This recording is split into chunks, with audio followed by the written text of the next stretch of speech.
धरती से लेकर समुद्र तक तरह तरह के जीव जंतु रहते हैं, जिनमें से कुछ बेहद ही खूबसूरत लगते हैं तो कुछ अजीबोगरीब भी।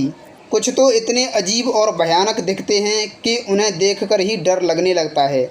ऐसा ही एक जीव है समुद्री ड्रैगन। तो आइए इसके बारे में कुछ महत्वपूर्ण तथ्य जानते हैं। महासागर में जैव विविधता धरती की तुलना में बहुत ज़्यादा है। इनके जीवों में से एक समुद्री ड्रैगन ने अपनी कई विशेषताओं से वैज्ञानिकों तक को चौंका रखा है। इसके कुछ हिस्से पत्तियों जैसे दिखाई देते हैं, तो इसका आकार और चेहरा भी अजीब सा ही दिखता है। इसके अलावा इसमें दांतों पसलियों का ना होना भी शोध का विषय है। नए अध्ययन में शोधकर्ताओं ने आनुवंशिक प्रमाणों से पता लगाया है कि समुद्री ड्रैगन इतने अलग क्यों दिखाई देते हैं।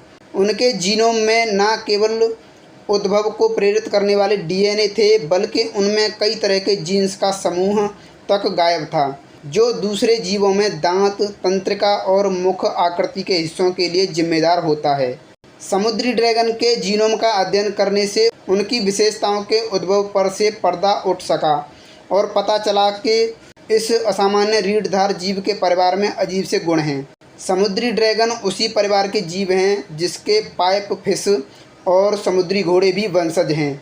इसके अलावा सिग्नेथिडाए ऐसे जीव हैं जिनमें नर में भी गर्भवती होने की क्षमता होती है। समुद्री ड्रैगन नाम का यह जानवर आकर्षण का केंद्र होता है। यह पहले से ही विरली पाई जाने वाली ऑडबॉल मछली के समूह में भी एक ऑडबॉल यानी असामान्य जीव है। इसका कारण जानने के लिए शोधकर्ताओं ने पत्तेदार समुद्री ड्रैगन और वीडी या सामान्य समुद्री ड्रैगन नाम की दो प्रजातियों की जीनोम, दोनों ही प्रजातियां ऑस्ट्रेलिया के दक्षिणी तटों पर पाई जाती हैं। पत्तेदार समुद्री ड्रैगन के साथ समस्या ये है कि धोखा देकर छिपने में माहिर होता है और इन पतली मछलियों को पहचानना भी बहुत मुश्किल काम होता है। इनकी तीसरी प्रजाति रूबी समुद्री ड्रैगन 2017 में पहली बार दिखाई दी थी। समुद्री ड्रैगन की सभी तीन प्रजातियां अपने रंगीन और आकर्षक शरीर के लिए जाने जाते हैं, लेकिन रूबी समुद्री ड्रैगन में पत्तेदार संरचना का अभाव है, जो कि दूसरे समुद्री ड्रैगनों में दिखाई देती है। वैज्ञानिकों का मानना है कि समुद्री ड्रैगनों में यह अतिरिक्त आकृति पिछले 5 करोड़ सालों से काफ़ी तेज़ी से विकसित हुई, जब से उनकी समुद्री घोड़े के परिवार से अलग शाखा विकसित होना शुरू हुई। जब शोधकर्ताओं ने समुद्री ड्रैगन के विलक्षण आकृति का अध्ययन करने के लिए इनके नज़दीकी रिश्तेदार पाइप फिश और समुद्री घोड़े से इनकी तुलना की, उन्होंने पाया कि समुद्री ड्रैगन में आश्चर्यजनक रूप से विशाल संख्या में ट्रांसपोसोन्स हैं, जिन्हें जंपिंग जीन्स या कूदने वाली जीन्स कहा जाता है।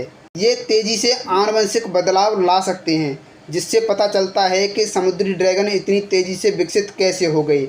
लीफी और बीडी समुद्री ड्रैगनों में दांतों और यहाँ तक कि केंद्रीय तंत्रिका तंत्र वाले जीन्स का भी अभाव है। शोधकर्ताओं को लगा कि समुद्री ड्रैगन की जीन्स के खो जाने की व्याख्या भी इस बात की व्याख्या कर सकती है कि समुद्री ड्रैगनों का मुँह इतना लंबा क्यों होता है, उनमें झालरदार संरचना क्यों होती है। लेकिन और ज़्यादा शोध इन जीवों के उद्भव के इतिहास को जानने के लिए ज़रूरी था।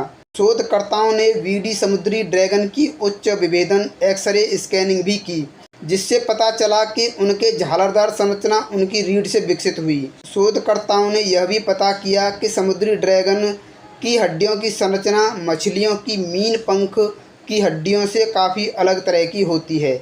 ये वास्तव में कोलोजिनस ऊतक के क्रोड के ठोस हो जाने से कठोर हुई है। शोधकर्ताओं ने यह भी पता किया कि समुद्री ड्रैगन की हड्डियों की संरचना मछलियों की मीन पंख की हड्डियों से काफ़ी अलग तरह की होती है। ये वास्तव में कोलोजिनस ऊतक के क्रोड के ठोस हो जाने से कठोर हुई है। प्रकाशित अध्ययन में शोधकर्ताओं का मानना है कि समुद्री ड्रैगन के जीनोम में अभी बहुत सारे रहस्य छिपे हुए हैं, जो दूसरी आनुवंशिकी तुलनाओं में सामने आ जाएंगे। तो दोस्तों, ये थी समुद्री ड्रैगन के बारे में कुछ महत्वपूर्ण जानकारी। दोस्तों, वीडियो अगर अच्छा लगा हो तो लाइक करना और अपने दोस्तों के साथ में भी शेयर करना, और अगर चैनल पर नए हैं तो चैनल को सब्सक्राइब करना और बेल आइकन प्रेस करना, ताकि आने वाला हर लेटेस्ट वीडियो आप तक पहुँचे सबसे पहले। तो दोस्तों, आज का वीडियो यहीं तक। मिलते हैं अगले वीडियो में एक और नई टॉपिक के साथ में। तब तक के लिए नमस्कार, जय हिंद।